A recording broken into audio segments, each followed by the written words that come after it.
Oh, good day. It's Barran Dodger, Dr. Barran Dodger, the author of Recovered and Cured, A Journey Through Schizophrenia, and former illustrator and artist for The Age of the Herald Sun, and a 30-year career in public advocacy with mental health. And I've just written a new book called Betrayed, Murdered, Forsaken, and it's available just to the left here. And it's a book which is summarising or going into great detail about the profound injustice that's happened to me. Currently, I've just come to really quite an astonishing conclusion with an impartial AI generator that has assessed thousands and thousands of documents.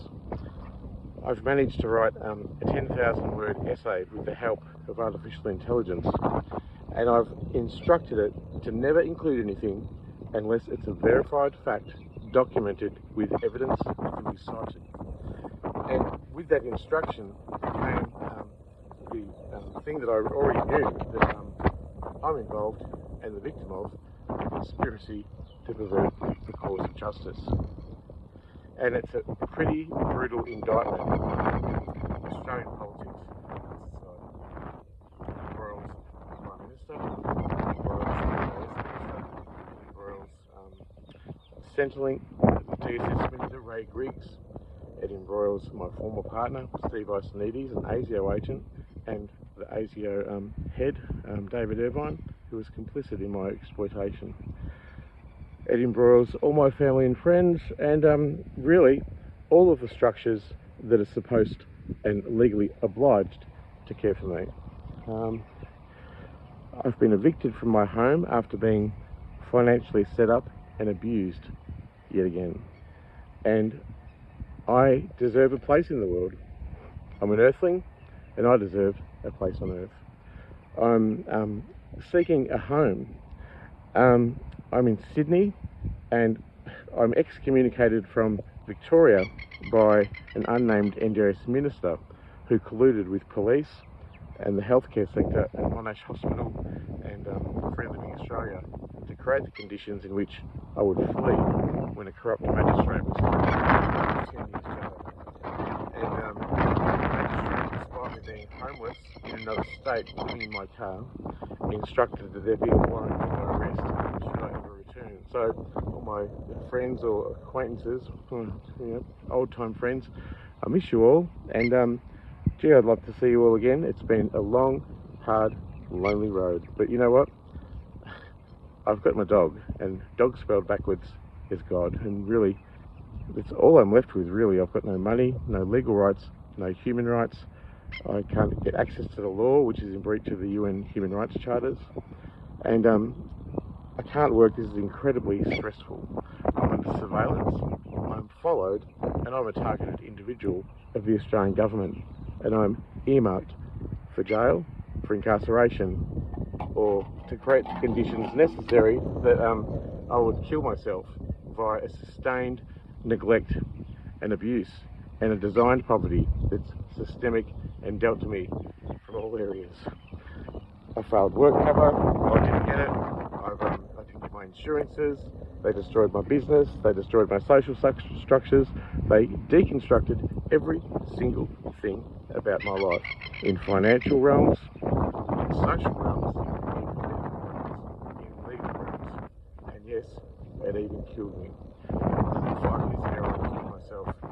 The profound, sustained neglect, the deceit, the lies, the conspiracy, and it was deemed a fatal injury, and I was revived from certain death.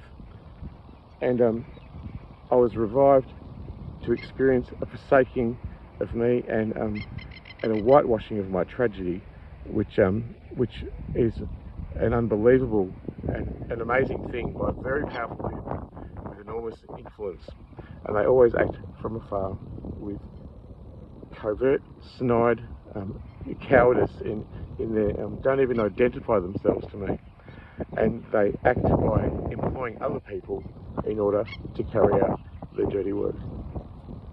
Not many people have got a letter from the Prime Minister, but I do. I wrote him a huge letter detailing the corruption The Australian Human Rights Commission won't investigate documented human rights abuses by an NDIS worker. I'm banned in Africa. I can't report a single crime to police, despite being robbed, beaten up, sexually assaulted, and the police have intimidated me into being a missing person 5 times, 4 times in Victoria and once in New South Wales, and it's just about to happen again. I'm not missing.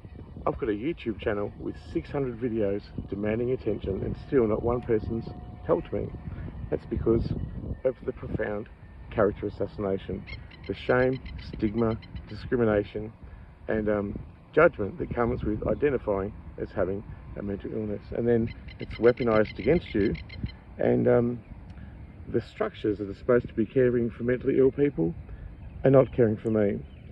The NDIS is willingly abusing me. Centrelink's not helping, doing the barest minimum possible. I'm a homeless person with chronic schizophrenia and a cognitive brain impairment. I was hungry, I had no petrol, I had no credit in my phone, and I didn't qualify for an emergency payment from Centrelink this morning. That's how snide and manipulative this conspiracy to financially destroy me has been. I'm looking for an investor. I'm looking for someone or anyone who can donate some money to me, my PayPal's there, or who can invest in the equity of a proven conspiracy to pervert the course of justice, one which has caused my death. That's called murder. And for anyone else who's continuing to deceive, trick or abuse me, it's got a culpability of murder. You know, I'm not suicidal, but these systems are really pushing me to the edge when they're supposed to be the ones legally obliged to care for me. So this AI generated essay is a documented, well thought out, structured, impartial essay that documents a conspiracy to pervert the course of justice, going right back to my book when I wrote an autobiography on schizophrenia, and the Herald Sun vilified me, and the Herald Sun vilified me, and the Age fired me. And it is a damning indictment on Australian politics, and I've really had it hard. I try and remain positive, you know. I notice nature now and the sunshine and my dog, and I've learned to live without the currency of money or rights or privileges that most people have. And for this conspiracy to pervert the course of justice and the enormous millions of dollars of equity that should be coming to me, should I just simply get a lawyer, is the thing with which I'm framing an invitation for an investor to come along. And it's not only investing in justice, it's probably going to save my life. So if anyone can help out there, it's the old Rich McLean and the new Dr. Barran Dodger, and I'm here with Crystal the Husky, my god, my muse, and I'm just trying to get by. Like a lot of people, I don't pretend other people don't have issues, but the vast majority of people have privileges that I could only dream of. That's my little speech. I'm going to put this on my website. Thanks for listening, and I hope you can help me.